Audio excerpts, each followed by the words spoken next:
Llegué a Indonesia sin entender lo que estaba viendo. Todo era intenso, distinto, todo era fascinante, pero no sabía qué significaba. Indonesia es un país de más de 280 millones de personas, formado por miles de islas, más de 700 lenguas, distintas religiones y una historia que se remonta a miles de años atrás. Un territorio donde conviven tradiciones ancestrales y la vida contemporánea. Situada en el sudeste asiático, Indonesia es muchas cosas al mismo tiempo. Es naturaleza en estado puro, es diversidad, es cultura y es religión. Es colores, es sabores, sonidos y una forma de vivir que cambia de un lugar a otro. Pero esta no es una historia sobre Indonesia. Esta es la historia de un viaje que no busca explicar cómo es este país, sino intentar entender cómo se vive en él. Para el antropólogo Clifford Geertz, la cultura no es solo lo que vemos, sino un sistema de significados que le dan sentido a las personas que forman parte de ella.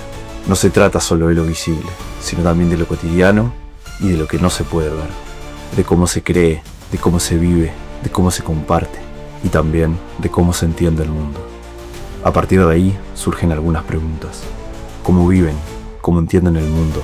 ¿Cómo se expresan? ¿Cómo se relacionan con su entorno? Este es el comienzo de un viaje para intentar encontrar algunas respuestas.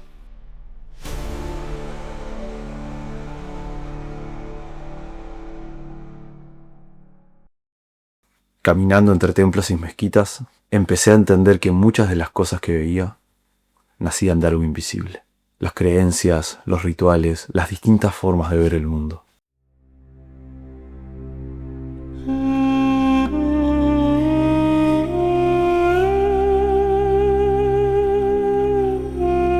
A pesar de encontrarse a más de 8.000 kilómetros de la Meca, Indonesia es el país con mayor población musulmana del mundo. Llegó hace siglos con comerciantes que cruzaron el océano y poco a poco se fue mezclando con las culturas locales. Y la religión marca también un ritmo de vida. 5 veces al día, por altoparlante, se anuncia a los fieles que es hora de rezar, y las personas se dirigen a las mezquitas para ese momento de oración. La oración marca el inicio y el fin del día, y las actividades de las personas se acomodan en función de poder respetar estos momentos de oración.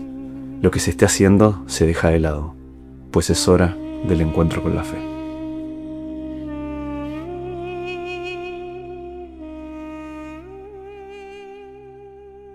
En islas como Bali, los templos hindúes aparecen por todos lados. En esta isla, el hinduismo es la religión mayoritaria, y los colores de las ofrendas y el aroma a incienso inundan el lugar. Esa espiritualidad es también expresada en el día a día. Los devotos dan sus ofrendas cada mañana, las llamadas Kanan Sari. Estas ofrendas inundan las calles de Bali y son también parte del paisaje cultural del lugar. De esta manera, lo religioso se convierte en un sello distintivo de la culturalidad de Bali. Otras religiones como el budismo y el confucianismo forman también parte del entramado cultural y espiritual del país, evidenciando también la convivencia entre las distintas religiones y el respeto a la libertad de credo que existe entre tanta diversidad espiritual. Y más allá de las religiones, existen también creencias más antiguas, más esotéricas, ligadas a lo espiritual y a lo invisible. Nada de esto está separado de la vida diaria, y la espiritualidad habita en cada uno de los aspectos de la vida de las personas. Pero más allá de lo que creen, está cómo viven, y cada lugar tiene su propio ritmo. El río, el campo, la ciudad, todo cambia. Y es en lo cotidiano, en lo simple, donde la cultura también se evidencia.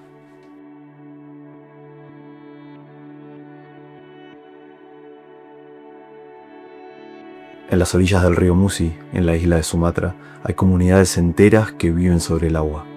Casas flotantes, botes de todo tipo y tamaño y un estilo de vida adaptado al nivel del agua. Los pasillos llevan a un recorrido muy íntimo de la vida de estas personas, mostrando la alegría del lugar, pero también los miedos de sus habitantes. El miedo de lo que el agua pueda traer o de lo que pueda llevarse frente a las crecidas del río.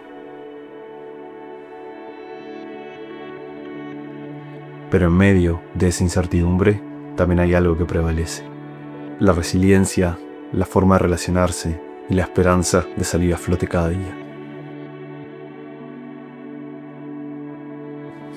En comunidades más cercanas al mar, la vida va al ritmo de las mareas y lo que el agua tenga para dar a las personas. Para estos pueblos pesqueros, cada día es una apuesta, cada día es una moneda lanzada al aire. Su estilo de vida está ligado a la pesca y muchos de ellos dependen de ella como sustento para sus familias. En la espera de saber si un bote volverá a navegar o si se unirá al cementerio, yace también la esperanza de llegar a un puerto mejor. Ya tierra adentro, entre volcanes, montañas y valles verdes, el ritmo cambia otra vez. En los pueblos rurales, la vida está ligada profundamente a la tierra y a los ciclos de los cultivos. Los campesinos viven sus días entre plantaciones de té, campos de yuca y terrazas de arroz. Son estos los moldeadores de su estilo de vida y el sustento de sus familias. Pero el equilibrio es frágil. Indonesia es el mayor productor de palma aceitera, y su modelo de explotación se carga consigo millones y millones de hectáreas de selva, atentando así contra la biodiversidad y contra la vida de las comunidades locales.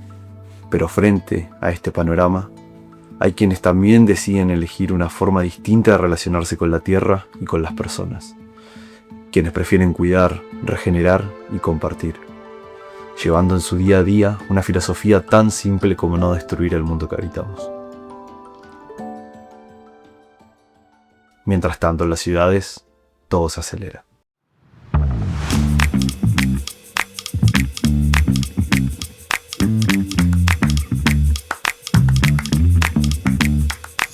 Una avalancha de motocicletas avanza con una energía que no parece detenerse. Pero incluso en este caos también hay orden, también hay lógica y también, por supuesto, hay cultura. Las calles se transforman en escenarios abiertos donde la vida sucede sin filtro. Y en los mercados, la magia sucede. Son el punto de encuentro, el corazón de las ciudades. Allí se cruzan personas, historias, costumbres. Y es el lugar donde la cultura se muestra tal cual es. Son las expresiones culturales de todos los días. En los warungs, los puestos de comida callejera, se expresa la gastronomía más auténtica del país, en lo que desayunan, almuerzan y cenan las personas comunes del día a día. En sus mesas tienen lugar las risas entre amigos, las charlas de negocios, las discusiones políticas, todo pasa por ahí, con un plato de nasi goreng y una taza de kopi como espectadores silenciosos. En la comida es donde se expresan también la hospitalidad, la amabilidad y la gentileza. En los juegos también se expresa la cultura. El gobok es el deporte de potrero del país, es pasión de multitudes. La cancha de barrio reúne a gente de todas las edades, y este es un juego de agilidad, de velocidad y de astucia, pero también de amigos y familias. De esta manera, este juego se transforma en un punto de encuentro para la comunidad.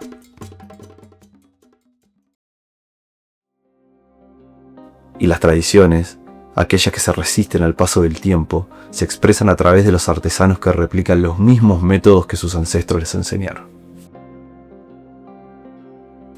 El batik tulis fue declarado Patrimonio Cultural Inmaterial de la Humanidad por la UNESCO.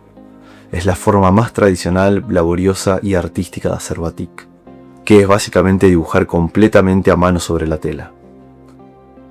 Es un arte elaborado principalmente por mujeres, y ellas en sus talleres dibujan el diseño, lo trazan a mano con cera caliente, lo tiñen, lo secan y eliminan la cera. Crean así diseños totalmente únicos, con una carga altamente simbólica ligada a la espiritualidad, a la naturaleza o a la identidad cultural. Esta tradición crea un sentido de comunidad y pertenencia entre las personas que forman parte de ella. Otras tradiciones expresan también mucho la herencia cultural y el arraigo a artes que pasan de generación en generación.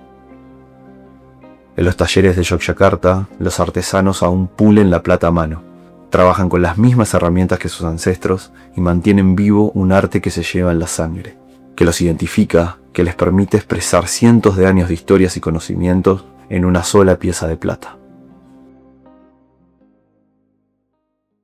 Años de historia también se expresan en las calles. Indonesia celebra su independencia expresando su más pura esencia y naturalidad, vistiendo las calles de rojo y blanco, rebasando los mercados locales y compartiendo en comunidad.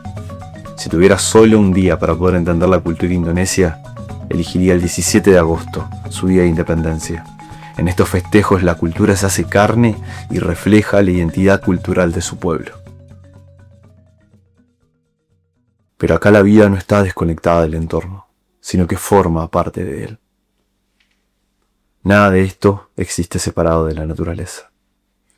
Indonesia es de los países con mayor biodiversidad en el mundo, y sus habitantes conviven cerca de ella.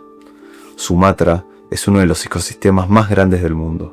Alberga una cantidad de especies animales y vegetales únicas y excepcionales. Aunque es un ecosistema frágil y con grandes desafíos en materia de conservación, sus habitantes luchan desde afuera y desde dentro para poder preservar el valor ecológico de la jungla. La vida de las personas se adapta a la jungla y no al revés. Esta estrecha manera de relacionarse con el entorno define también una manera de relacionarse con los demás, y es una capa más en la construcción de su identidad cultural. Al principio de este viaje veía todas esas cosas que me llamaban la atención. Hoy entiendo que cada una tenía un significado, un valor intrínseco que va más allá de los 5 sentidos, una fuerza de identidad que define la forma de ser, de sentir y de relacionarse.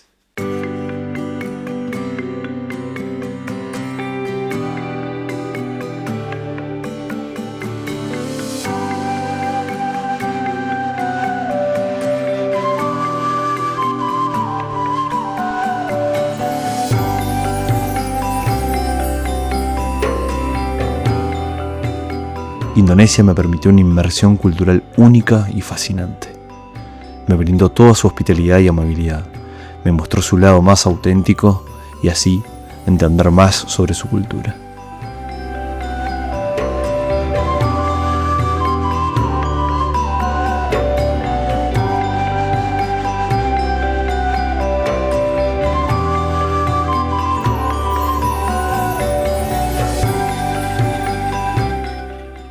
Y que viajar no es solo mirar, sino aprender a ver.